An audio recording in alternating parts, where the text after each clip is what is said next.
Yeah, what's going on, everybody? This is the phenomenal K-Dog back at you with MarkOutMania, episode number 6 on the ledger for you today. It's been a little while since I've had a new episode out here of MarkOutMania, and I do apologize for the delay. If you guys haven't been paying attention to our social media page, you've been living under a rock, but that's okay. We're a new identity now. Outlaw Sports Network is out. Is Concord Outlaws Wrestling and the Concord Outlaw Podcast. It's all gone. Now we're bringing in a new identity, a new brand, the Outlaw Sports Network. We'll be covering not just pro wrestling, but all sorts of sports, college sports, NFL, NBA, MLB, hockey, the Olympics, anything and everything we will be covering just about. Got a lot of interesting and fun stuff and interesting stuff for you guys on the ledger in the next coming weeks. Be prepared. Stay tuned. It's going to be an exciting road, and I hope you guys are with us every single step of the way. Speaking of the new identity, guys, if you haven't heard, we got a logo contest going on. As of this recording on July 21st at 1:09 p.m., the first round's still underway. That first round ends July 22nd at 11:59. The top 4 advance into the second and final round, which voting will begin on July 23rd, and you have until July 25th to cast your votes for the logo you think should be our new logo for the Outlaw Sports Network. Voting ends July 25th at 11:59. The winner will be announced July 26th for the new logo and for the new identity of the Outlaw Sports Network. So guys, get out there and vote. You can go on Twitter or Facebook to search up the photo album to look through the 6 different finalists we have for our logos. Facebook is Outlaw Sports Network. Facebook, Outlaw Sports Net. Do 2 different handles there, so we want to make sure that we get you guys on the right track for either one of them. Like the photo you think should be the new identity for us, and moving on to the final round, you can comment on either one of them telling us which logo you think should be good, or if you retweet it, just happen to put tag us in it so that way we know and we can look at it as to which one you guys are voting for. So, with all that being said and out the way, guys, on this episode of MarkOutMania, I give my top 10 storylines for WCW. I'm a big WCW mark, always have, always will. I was born in 1995 in December, right as the Monday Night Wars were really kicking off. And believe it or not, I started watching wrestling at 2 weeks old. I don't remember, of course, but I do remember being 3-4 years old, wearing an NWO Wolfpack shirt, standing in front of the television screen, as my parents would tell me with a microphone, pretending I was Mean Gene, announcing wrestlers. And with the addition of the WWE Network and being able to watch all these pay-per-views and the Nitros and the old classic stuff for WCW is really awesome. Do wish we get some Saturday nights on there. We get some Thunders, possibly some Worldwides, just to have that collection a little bit bigger. So, but today, guys, we will be giving you the top 10 storylines, all my opinion based on creativity. If they had matchups, how the matchups went down, all that good stuff. I think it's going to be a very interesting top 10 list. And if you guys don't agree with it, let me know.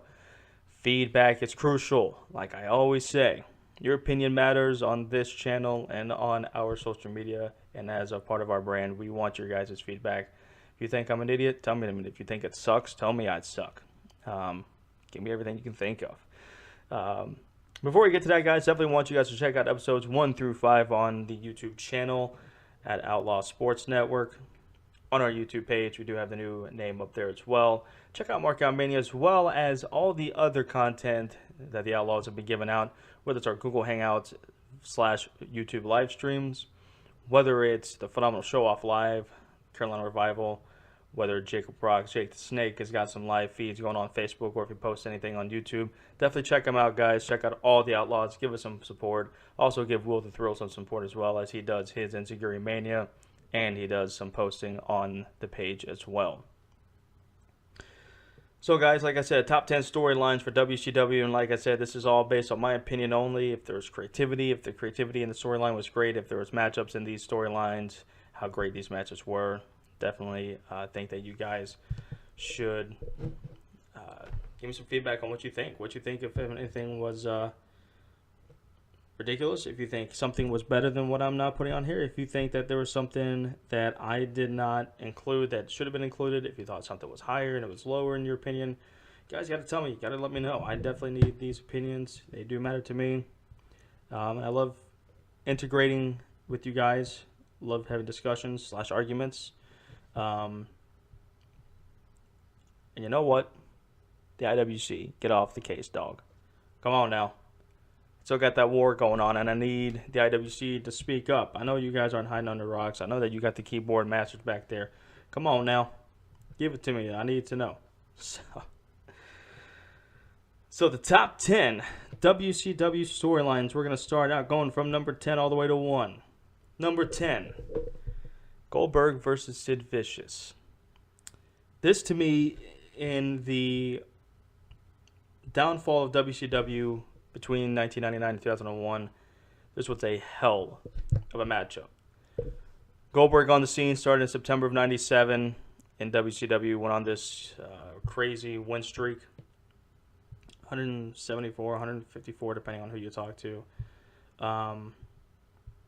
Crazy streak that started. It ended at Starrcade 1998 with Kevin Nash defeating Goldberg for the world title. And then WCW, I think, in my opinion, just did not know how to make Goldberg the big powerhouse that he was. After that loss to Nash, I don't know what it was. I don't know if there was just not as much hype to him, or just because we figured out that even though he's a powerhouse and he does destroy people, he doesn't do a whole lot. And then going to Sid Vicious, who reemerged in WCW after being away in ECW and WWF, reemerged in WCW in the spring of 1999, May, I believe, of 1999. And instantly, when we saw Sid Vicious, the first opponent that, in my mind, that I believe that he should have paired up with is Goldberg. These are two badasses, two big powerhouse guys, strength versus strength, and what better way to culminate this at Halloween Havoc 1999. I believe the WCW United States Heavyweight Championship was on the line, and Goldberg beat the hell out of Sid, made him bleed and basically pass out. But it basically made Sid a fan favorite in a similar way that Austin became a fan favorite with the crowd back in 97 at WrestleMania 13. How it was Bret versus Austin. And Bret put on in a submission match, and Bret put on the sharpshooter, and with that bloody face of Stone Cold passed out. And people were like, man, that is one tough SOB. And I think people got the same situation with Sid after this match, as he became more of a face, won the world title in January of 2000. And I just thought that this two, in a really bad time for WCW, these two guys locked horns, and it was such a great way to culminate it, and it may push Goldberg into the title scene for the world title in late stages of 99, and it made Sid Vicious a world title contender and a world title champion, or world champion back in January 2000. So that's number 10 on the list, Goldberg versus Sid Vicious. Number 9, Booker T versus Chris Benoit in the Best of 7 series. Best of 7 series, they're not done very much in professional wrestling. And sometimes when they are, they can be lackluster. But they are fun to watch because they're rare. Probably the reason most companies don't do them is, like I said, they can't get repetitive to see the same guys wrestle every week on TV, on pay-per-views. So that I can understand. But WCW did it between these two, Benoit and Booker T, 1998. I believe the starting date was May 25th, all the way to June 14th, 1998, with the culmination at the Great American Bash pay-per-view. All 7 of these matches were fantastic. It wasn't so repetitive. It wasn't like you saw the same match over and over and over again. While it was the two same competitors, they brought something different to the table each and every match. And it made it interesting, it made it exciting, and it made you want to watch it. These two, I think, were just main staples of WCW that were underrated for a while. Booker T was an amazing singles talent, as well as an amazing tag team talent with Harlem Heat. Benoit, obviously, he was a strong suit for WCW as a singles competitor, and as well as if he was in groups with the Four Horsemen or the Revolution. Benoit was a key stable in WCW until he left in January 2000. Um, the matches that took place, it took place on Nitro, it took place on Thunder, on actually Saturday night, and then it ended on a pay-per-view, culminating in a Great American Bash. And the purpose, there was no title opportunity, I believe, with these. They were just to elevate both guys, to show that these two were really good, that they could put on great matches no matter what, and they sure as hell did. Benoit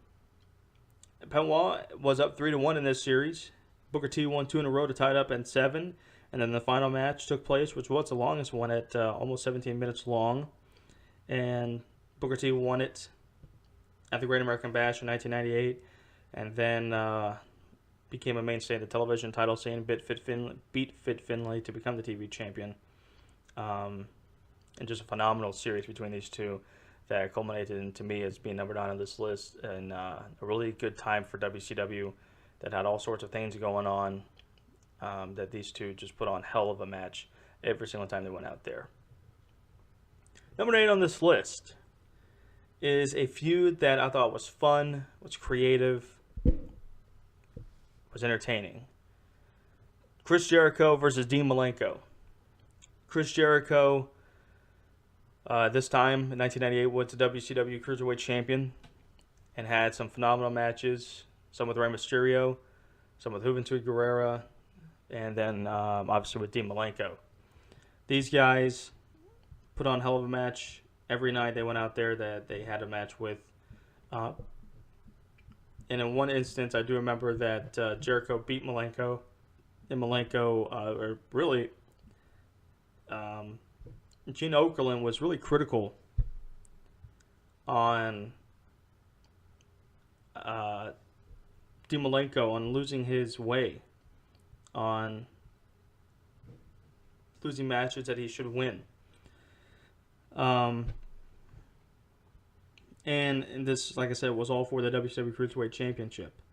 And it definitely enhanced Jericho's character, and it just skyrocketed him up from the mid-card position to a person that definitely was capable of main eventing.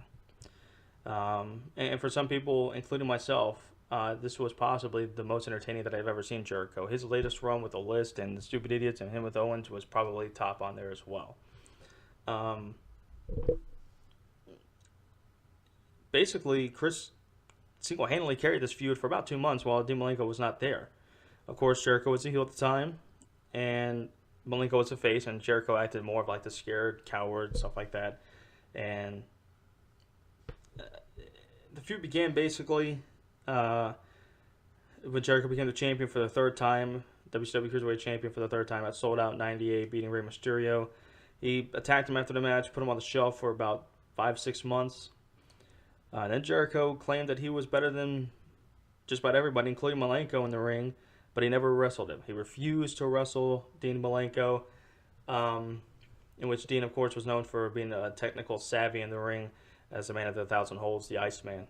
And Jericho said, you know what, I'm going to debunk that, and I'm going to call myself the man of 1,004 holds. They did that famous list on Nitro where started doing it and then went to commercial break, and after he came back from commercial break, kept doing the list. It was funny. It was great. Just a fantastic angle there. At Uncensored 98, Jericho did beat Malenko in a pretty damn good match and defended the title, and it caused Malenko to leave WCW, like I said, to the frustration where me and Gene would, come out and say, Malenko, what's wrong with you? Why aren't you winning? You're supposed to be winning these big tier matches like you're used to. So it was crazy how this feud started to get personal.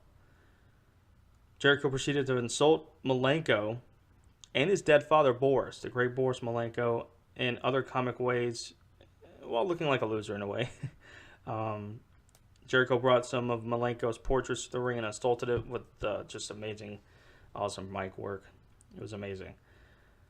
But by demeaning Malenko's father, it did fuel the emotional aspect of the feud, and it resulted in the audience loving this feud and wanting Malenko to stand up for the sake of the Malenko name and to just shut up Chris Jericho and beat the hell out of him.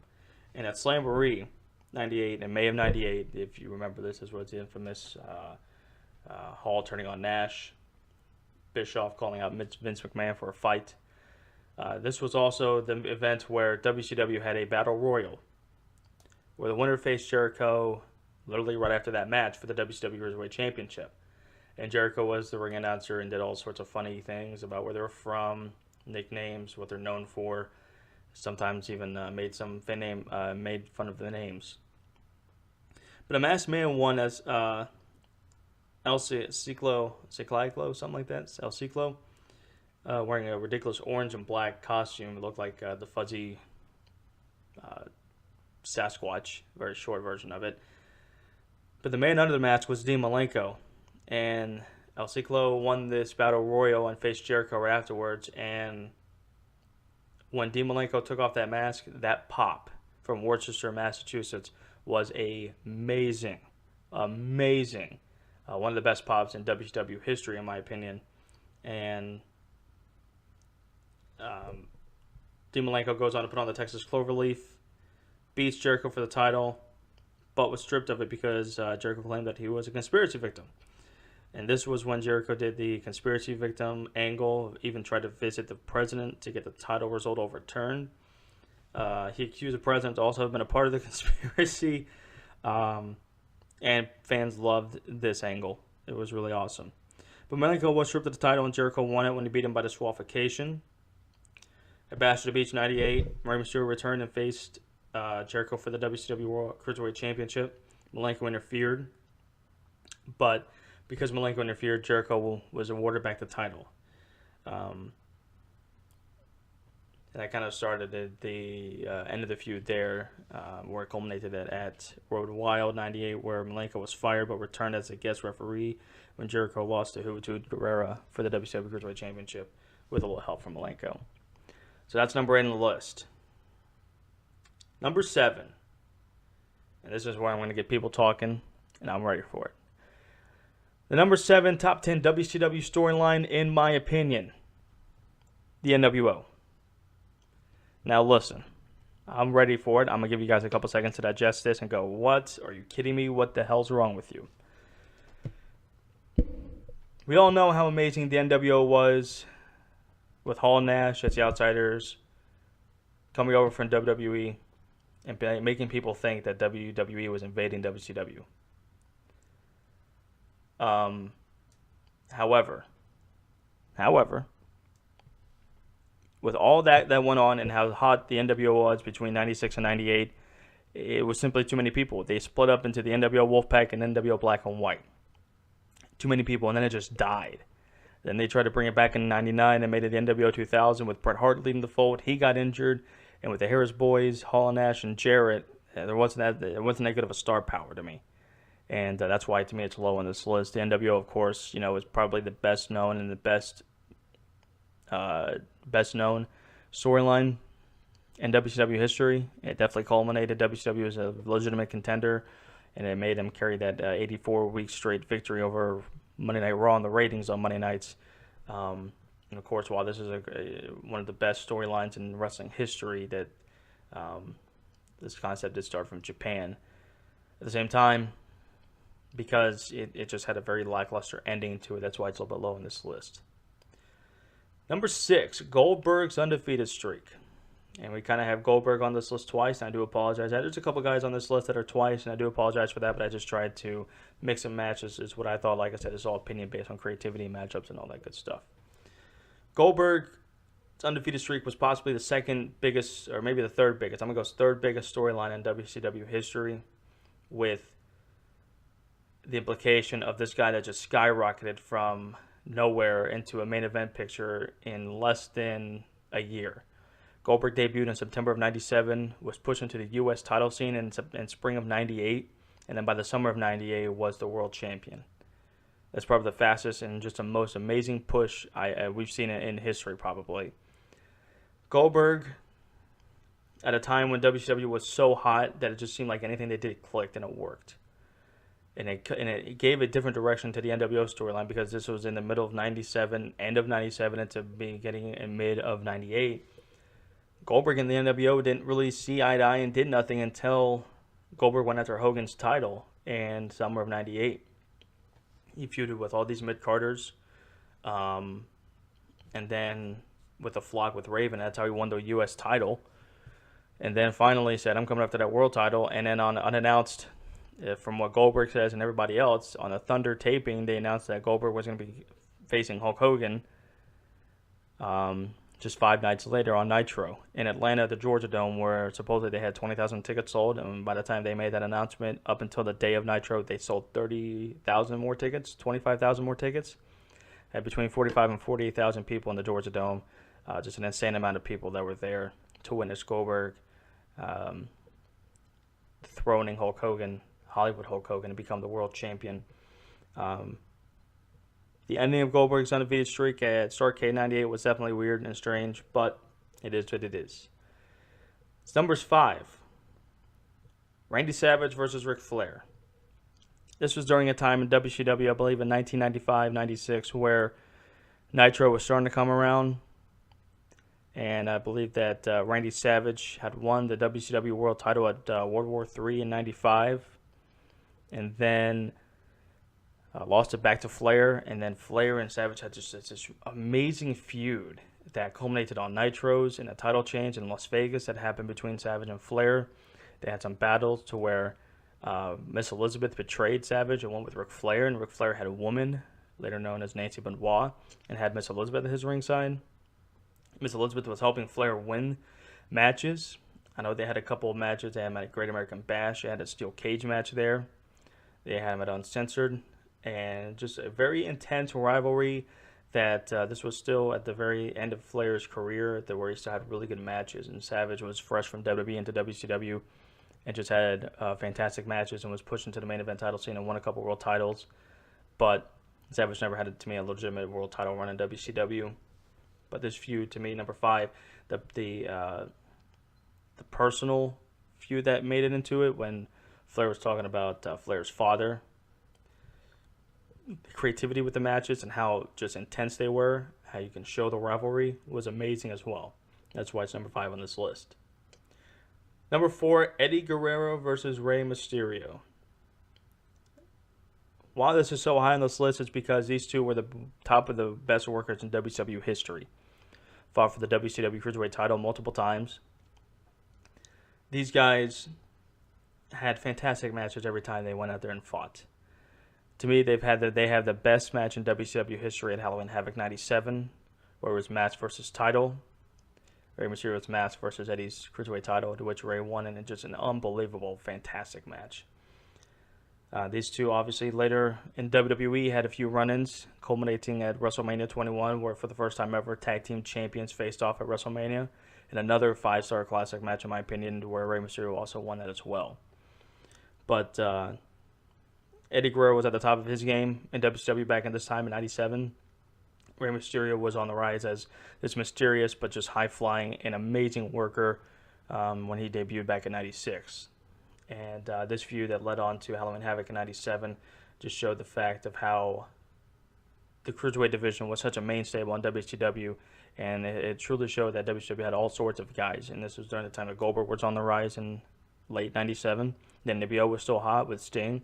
You had DDP as a main guy, but you also had these Cruiserweights. I mean, there was something for everything, and this was, like I said, during the time when WCW had all sorts of things that clicked. And this was one of those times. Number 3 on this list. I'm a little biased because I'm a fan of one of these guys, but it's this high on this list for a reason. Sting versus Hulk Hogan. And this culminated at Starrcade 1997. Let's go back before that. Somewhere in 1996, 96, right when the NWO was really starting to catch steam. Sting was, the NWO made a fake Sting, and he attacked Lex Luger on an edition of Nitro. People accused that it was a real Sting. Came out on an episode of Nitro and declared himself a free agent. Well, at War Games in September of 96, the NWO Sting came out, beat up a lot of guys, and the announcers and the crowd thought it was a real Sting until the real Sting did show up. Beat up the fake Sting, beat up the NWO, and then walked out on Team WCW because they said, we don't know if you're telling the truth, that you're with us. And then we didn't see Sting for a while, and he switched from the blonde, colorful Sting to the dark side. Black and white haircut, let his hair grow out. It was dark hair, dark brown hair. And he spoke once saying about the NWO was offering him to come over to the dark side. And Sting said the only thing that's for sure about Sting is nothing's for sure. And that was the last time he spoke until January of 1998. But during this time, we didn't know if Sting was with WCW or NWO. He had black and white face paint. How are we supposed to know? He attacked WCW guys. He didn't really mess with the NWO guys. That was until March of 97 at Uncensored, when Sting showed his true colors and beat up the NWO members of Hall, Nash, Hogan, Savage, and declared his allegiance to WCW. And that was the unsung hero that WCW needed, that the fans were craving for, because the NWO was running terror through the whole roster. Through the summer of 97, Sting wanted one thing, a match with Hogan. But James J. Dillon didn't know that. He started throwing out guys to face Sting. 6. Kurt Hennig. Scott Hall. Sting didn't want none of it. But Sting wouldn't talk. And J.J. Dillon on the episode of Nitro said, "What do you want?" And Sting went out into the crowd, put up a sign that said Sting versus Hogan, and the crowd popped unbelievably. So they set up a match for Starrcade 97 between Sting and Hogan. And while the match didn't live up to me, the hype, it was still an important match in the history of WCW that had the most pay-per-view buy rate Starrcade 97 did. And it just thrusted Sting into a level of popularity he's never seen again. Or maybe he has, but the popularity he had then was just unbelievably high, matching Austin and the WWE and anybody else at the time in the history of pro wrestling. And this is why the creativity, the masterfulness of how great this feud was, is why it's number 3. Number 2 on the list, Ric Flair versus Eric Bischoff. Flair and Bischoff had such a fallout with WCW in 1998 that led to Flair being suspended. Didn't know if he was going to come back, and just had so many run-ins and personal issues with Flair. Then September of 1998 came, and Nitro was in Greenville, South Carolina, and the billing was the possible reformation of the Four Horsemen. And this is when Flair and the Four Horsemen came back. Flair went off on Bischoff, saying that you are a pissant, you're an abuse of power, you have Turner blindfolded. He's a scammer, he's a schemer, called him a no-good son of a bitch, and which the fans popped just amazingly as well. This feud set up a match at Starrcade 98 where Bischoff did beat Flair with some help. And the next night on Nitro in Baltimore, Flair had one of his famous promos where he took off his clothes, everything but his underwear, threw money, threw shoes into the crowd, handcuffed himself to the ropes, and told Bischoff, "If you have the balls, come down the aisle one more time, face me tonight. If you win, I'll leave this company and leave wrestling forever. But if I win, I get to run WCW for 90 days. And Flair didn't win that match, and crowd ensued. But this personal feud is why it's number 2, because of how enticing it was to the audience. This was right when the time when WCW was starting to really do downhill slide, and they did win that ratings war in September of 98 where Flair came back in Greenville. But the intensity, how personal this feud was why it's number 2 on this list, because it was one of the last hurrahs of WCW at the time, and just the storyline that they put a personal, real-life feud on television and gave people live mics was just fantastic, and it made for really great television. That's why it's number 2 on this list. The number 1 storyline in WCW history, DDP versus Randy Savage. God bless Randy Savage. He's twice on this list in the top 5. This was the feud of the year in 1997, in my opinion, and possibly the feud of WCW's storyline and the feud of WCW. DDP, as a 30-something-year-old rookie, nobody believed in him. He made that gimmick work. He made the Diamond Studs work, and then he became the Diamond Dallas Page. He became a mainstay player in WCW. Randy Savage tried to get DDP into the NWO in 1997, but it didn't work. And this feud culminated in 3 incredible matches, all in 1997, at Spring Stampede in April of 97, the Great American Bash of June of 97, and then again in Halloween Havoc of 97. DDP won one of these times, and then Savage won twice.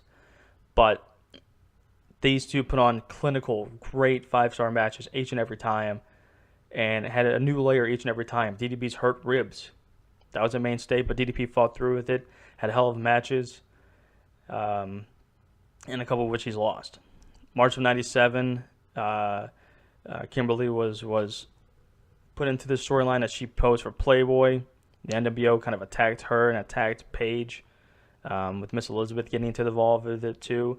Just this whole feud, in my opinion, was just the mainstay of WCW, and in the midst of the NWO, in the midst of Sting, before Goldberg's emergence, this was the feud in WCW. This was two guys that wanted to prove that they had something, and they had such great chemistry in the ring. It made for matches that you wanted to keep watching over and over again. You wished the feud would never end, and it lasted for 8 months almost, between April to October of '97, 6-7 months. And that's why, to me, this is number one on the list, because this was the feud of WCW. This was the feud that if I'm watching on the network, this was really what I want to watch besides Sting stuff and the Cruiserweights. I want to watch DDP versus Savage, because this was two guys that had nothing to lose but wanted to prove everything, that they were the two best talents in the company. And so that's why they're number one on this list.